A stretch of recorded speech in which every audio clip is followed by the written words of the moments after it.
Hello అండి. Welcome back to our channel. అందరూ ఎలా ఉన్నారండి? నేనైతే చాలా బాగున్నాను. మీరు కూడా ఎప్పుడు బాగుండాలని మనస్ఫూర్తిగా కోరుకుంటున్నానండి. సో, ముందుగా మన ఛానల్ ఎవరైతే ఫస్ట్ టైం ఇప్పుడే చూస్తున్నారో తప్పకుండా సబ్స్క్రైబ్ చేసుకోండి. వీడియో నచ్చితే లైక్ చేయండి. సో, మళ్ళీ నేనైతే మీ ముందుకు వచ్చేసాను ఒక మినీ వ్లాగ్‌తో అయితే. ఏంటంటే పిల్లలైతే మార్నింగే లేచి స్కూల్‌కి వెళ్ళిపోయారు. కొంచెం లేట్ అయింది. వాళ్ళకైతే చపాతీ, కర్రీ ఇంకా చేసి పంపించేసాననమాట.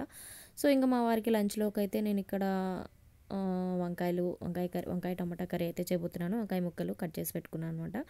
కొన్ని ఉల్లిపాయలు కూడా కట్ చేసుకున్నాను. పచ్చిమిర్చి, ఉల్లిపాయలు కట్ చేసుకున్నాను. ఇక్కడ ఆయిల్ అయితే హీట్ చేసేసి ఆవాలు, జీలకర్ర అయితే వేసుకొని పోపు పెట్టేసుకుంటున్నాను.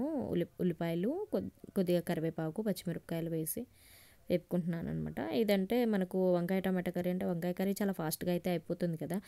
ఇంకా నాకు అప్పటికే కొంచెం తొందరలో ఉన్నాను. సో, ఫాస్ట్గా అయితే అయిపోతుంది అని చెప్పేసి నేను వంకాయలు అయితే గుత్తి వంకాయలు అనమాట, చిన్న వంకాయలు చిన్న చిన్న ముక్కలుగా కట్ చేసేసి టమాటాస్తో కలిపి వండుకుంటే చాలా బాగుంటుంది, టేస్ట్ ఉంటుంది.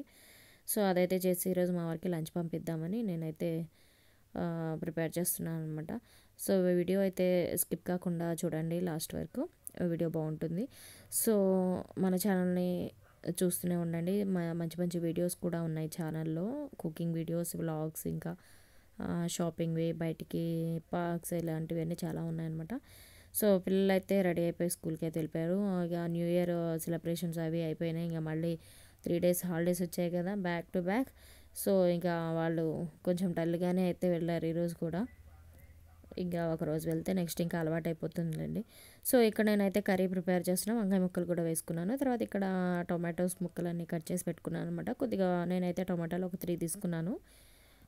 సో, కొంచెం బాగుంటుంది, టేస్ట్ బాగుంటుంది అన్నట్టుగా నేనైతే 3 తీసుకొని కట్ చేసి వేసుకుంటున్నాను ఇప్పుడు ఇందులో.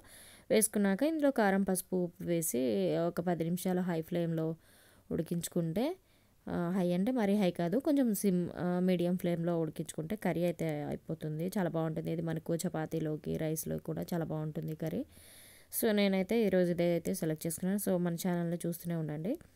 వీడియోస్, కుకింగ్స్ అన్నీ బాగుంటాయి. సో, ఇదండి ఈరోజు వీడియో, మినీ వ్లాగ్ అనమాట. జస్ట్ కర్రీ ఎలా చేసుకుంటాను నేను అనేది చూపిద్దామని అయితే ఈ మినీ వ్లాగ్ చేశాను. సో, వీడియో నచ్చితే తప్పకుండా లైక్, షేర్, సబ్స్క్రైబ్ చేసుకోండి.